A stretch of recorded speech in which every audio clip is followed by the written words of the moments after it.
Hello and welcome everyone to Game 2 between WhiteRa and Acer's Nerchio. Now this is from the Intel Extreme Masters World Championship and the map is GSL Metropolis. So this is a GSL map, it's a really nice map. Key things is you do have this base over here and on an island, but there's no Terran player, so nothing that can kind of go too unexpected. And I mean, the other key things to kind of think about is you've got this supply depot here, which means there's no wall off going to be happening at the bottom of the ramp.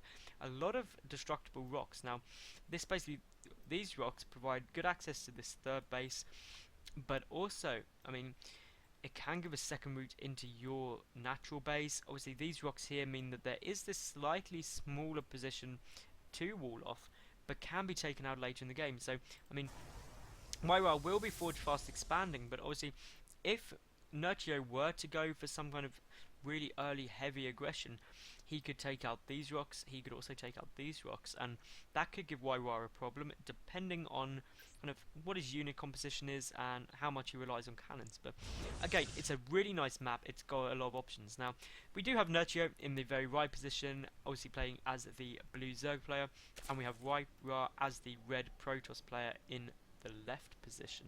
Now, again, this is a pretty big map, to be fair. Quite a long rush distance and quite a good macro map. As I was saying, obviously this third base is very easily accessible. There's no rocks blocking it, just rocks blocking access to it. So for a Zerg, that's not too bad. It means they can get that third base up super quickly, and when they need to be able to defend it, they will be able to take those rocks out.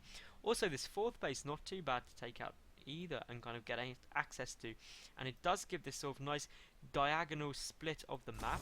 Now, an evolution chamber going down, so there's a hatch cancel into an evolution chamber here for Nerchio, so he's really wanting to delay this nexus for as long as he possibly can, and it's actually a gateway expand, so we're not even going to see the forge out. And obviously that chrono boosted zealot will be able to do quite a lot of damage, but obviously first has to deal with this evolution chamber, purely because, I mean, until that goes down, WhiteRa is not getting himself an expansion. Now, likewise, it's clearly the expansion blocking game, because WhiteRa just getting that pylon down, he's not going to cancel it either, so actually now building a proxy gateway, so this is going to be a 2 gateway attack. A lot of lings are out though, so that gateway will have to be cancelled, and I mean, it doesn't actually go get that cancelled down, so at this stage of the game that's a huge loss for WhiteRa, and he is going to lose that pylon as well. So straight away that's 250 minerals gone, not to mention a loss of mining time because he hasn't been able to get this nexus down. And I mean, just more zealots are coming out. That base is now down for Nerchio. So obviously Nerchio is ahead in kind of the timing, that natural expansion. He's got a good amount of army, and I mean these Zerglings are running and they won't be able to do anything because there are 3 zealots on the way. WhiteRa now cut that zealot production. He is happy with those 3. Now getting that 4th as well. Just getting that nexus up first, because that really was the urgent thing to do. And Nerchio now needs to just make sure he takes this third base really quickly, or go for it. And it looks like he's actually just going to go for the go forward approach and going to focus down that pylon. Probes are getting pulled, and meanwhile WhiteRa is actually trying to get some zealots into the base, and he's just going for an attack himself.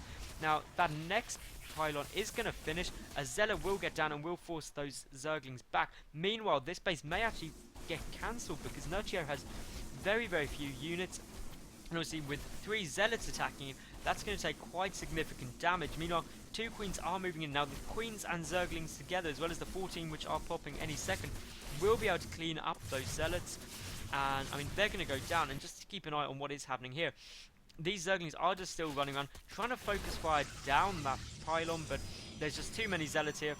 And those Zerglings are all very low on HP, so nothing else will go on. The Zealots were cleaned up by Nerchio nicely, and his natural expansion will complete.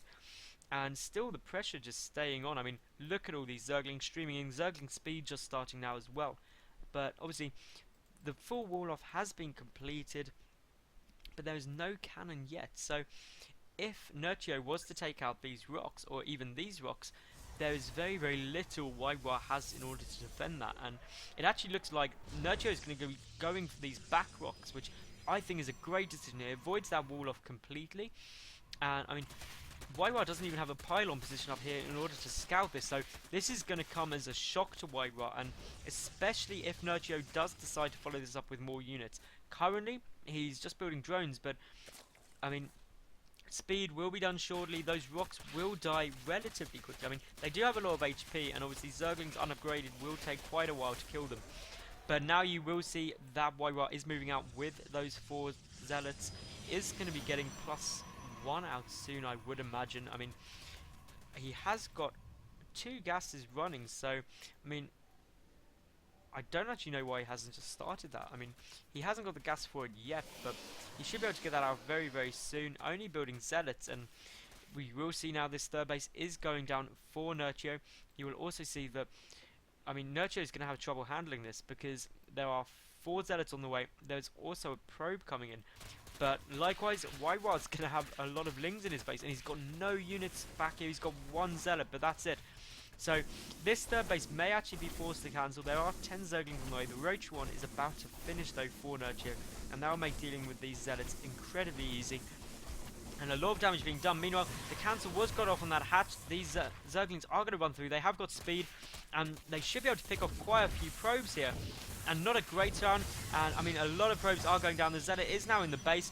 The Zerg is just running around picking off probe after probe, just trying to grab any single probe he can. If you take a look, those Zerglings, I mean, Nerchio has already killed 12 probes of WhiteRa, forcing a cannon in the mains mineral line as well, just in order to defend it. Now, obviously, there is a stalker out, but if we take a look back down here, I mean, WhiteRa is trying to push forward with those zealots, but now roaches are out and speedlings as well. This will get cleaned up, and WhiteRa is not looking in a good position here at all. His only saving grace is he's got this zealot here, which will again deny this third base coming out for a while. But obviously he's lost a lot of probes, is being forced to build more cannons in order to defend this entrance to his base as well. So WhiteRa's in what I would consider the back foot at the moment, and he's got to pull something out. And Nerchio just deciding, you know what, if I can't take this base, I'm going to take my 4th base position. And his 4th and 3rd base, so he's actually going to be up on 4 bases to 2 of WhiteRa, and WhiteRa is not looking like he's in a position to expand anytime soon at all. He's just recannoned up here, which obviously those cannons will become obsolete once he takes this 3rd base. And I mean, I'm not quite sure where WhiteRa is going to go from here. He's getting that warp gate tech out. He's got that +1 finishing up any second now. And if we actually take a look, I don't think... No, there we go. So there is +1 on the way now for Nerchio for melee attack. So he will be behind in upgrades. But as you can see here, more Zerglings are running in, but there's a lot of units here and a lot of cannons. So they're not going to go any further at all. But there is one sentry out of position. That sentry will get sniped off, most probably, although he does manage to sneak away. But these roaches will be able to take out this pylon without any problem. Those stalkers are just in range actually, so they will be able to pick up those roaches, but not before the pylon dies. And it's just a little bit of harassment that is going to be frustrating for WhiteRa, especially because he knows the longer he spends trying to deal with stuff, and a lot of Zerglings running here actually as well. Nerchio just relentless with his attack, picking off a couple more. 4, 5, 6 probes go down. And it may not seem like much, but obviously, if you consider the probes killed earlier, 21 probes have been killed by Nerchio already, and it's really starting to show, because if you look, it's 45 probes to 59 drones. Obviously, Nerchio is now on 4 bases as well, to just the 2 of WhiteRa. WhiteRa only just starting taking his 3rd. Nerchio has got 4 gas and is taking his spire. I'd expect to see the 5th, 6th, and 7th and 8th gas come out relatively quickly, because obviously off 8 gas you can produce just so many mutalisks, and because WhiteRa has been forced to build so many cannons, lost so many probes, he hasn't actually got a very high stalker count at the moment. I mean, I believe it's just those 2 stalkers, so 2 stalkers and 6 sentries are the only anti-air he's got. And if you look here, a big roach push coming in, and I mean, WhiteRa is going to start struggling. This is just relentless attack after attack by Nerchio, just preventing WhiteRa from building up any sort of large force, which obviously is what the Protoss player wants to do. If you build up a large force as Protoss, you're strong. But obviously, there are a lot of force fields here. If WhiteRa does get some good force fields off, this will be easy to defend for him. That Immortal does huge damage to the roaches, and I have no doubt that WhiteRa will get those good force fields off. Now the Roach is actually deciding to completely detour here, and they will focus down the Forge, I would imagine, and that will prevent that +1 armor from finishing, and that is actually quite a big loss for WhiteRa at this stage of the game. It will mean he could get behind in upgrades, or at least not get ahead, and that is precisely what he needs to do. If you're behind in armor, you need that upgrades or tech in order to cope with it. Now you will see 11 Mutalisks are on the way now for Nerchio. He's also getting +1 air attack, and because the Forge has come down, he can't actually start building cannons to defend, so his main base is looking particularly vulnerable without a high Stalker count. I mean, there's just more Roaches poking in and out, a couple more Stalkers getting morphed in, but I mean, there's literally just a handful, and I believe that WhiteRa is getting suspicious. I don't know if he's got vision, I'm not sure if he's got an Observer out. He has got an Observer out, so he probably knows that these Mutalisks are coming. They are just going to focus down that cannon. That cannon will fall ever so quickly, and obviously with no Forge, he can't replace it either. Just more probes go down. It looks like Nerchio is lagging, so didn't manage to get those Mutalisks out before taking a couple of hits. And I mean, if we just take another look, 23 workers now killed by Nerchio. Meanwhile, he's counter-attacking down in the south position.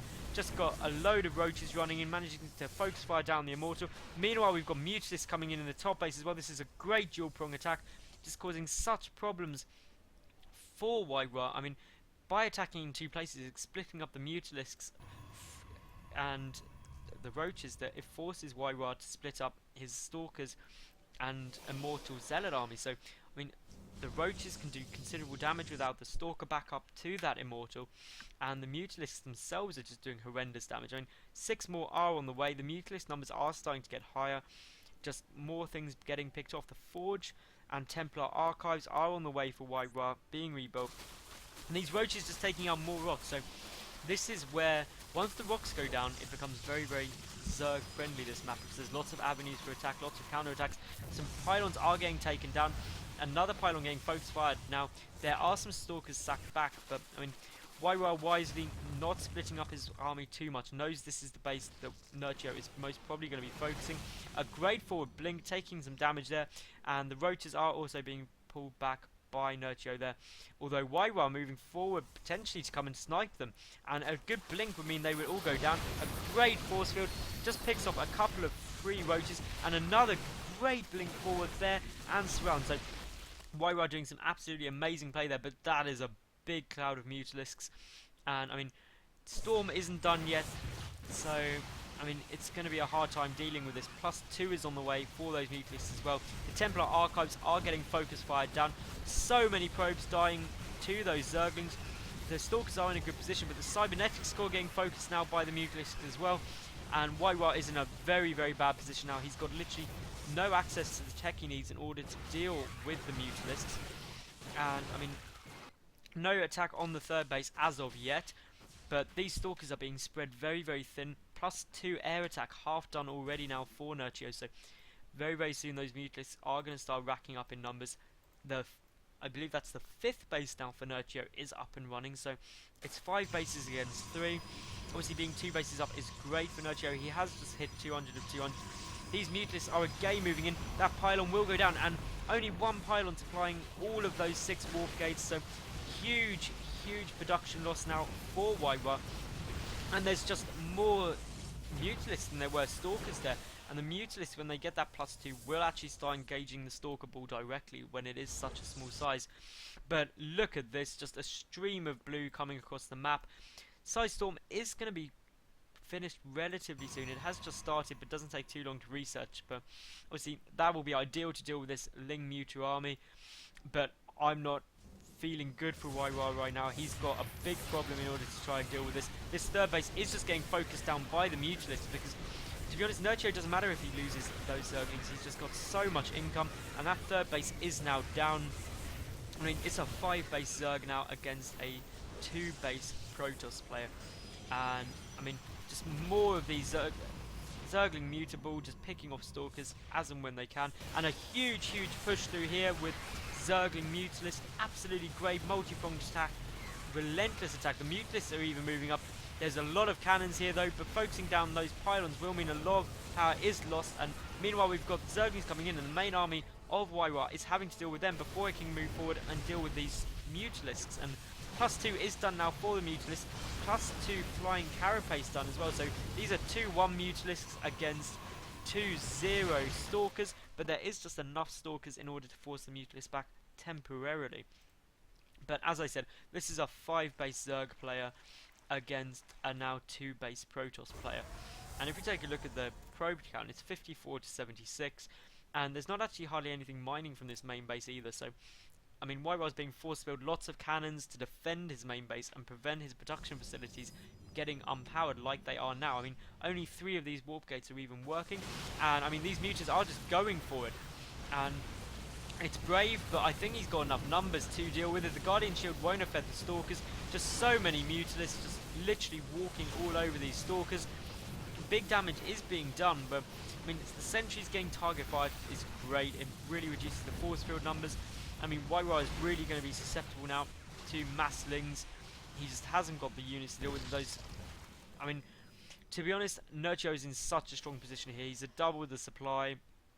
He's got his hive finishing up as we speak, just finished now. And to be honest, I'm not quite sure what WhiteRa can do here. Just so many Zerglings streaming in. And I mean, there's nothing to defend it. Storm still isn't done. This third base is getting ravaged again by this Ling Mutable. Just WhiteRa deciding to send some of his units to the natural base, picking off some Stalkers from the Archon. Meanwhile, the third base just getting completely destroyed and decimated. The worker line is down terribly, and just so many Zerglings running in. WhiteRa, I mean, good for sticking out to the end, but he's not coming back. So there's no way WhiteRa can hold this push off. It's a 200 Zerg army against a 60 supply Protoss. Trying to morph in an Archon, because obviously an Archon would be great against the Mutalisk, but it won't even finish. All of the probes are getting taken out, and there's the GG well played. So Nerchio actually took that set 2-0 from WhiteRa, so that was absolutely great play by Nerchio. I've also cast the Nerchio v Grubby games. They should be up as well by the time you're watching this, so go and check those out as well. Obviously, if you did enjoy the cast, please follow me on Twitter. It is at SC2_England. And if you do want to give me any comments on the game, or even just kind of say about the game at all, make sure you use hashtag IEM, and that's for Intel Extreme Masters. Obviously, everyone who hashtags the competition raises the profile of esports as a whole, and that's fantastic. Anyway, I hope you did enjoy the game, and I'm going to try and cast some more of these Intel Extreme Master games, so keep an eye out for those, and I look forward to casting some more games soon. Thanks for watching.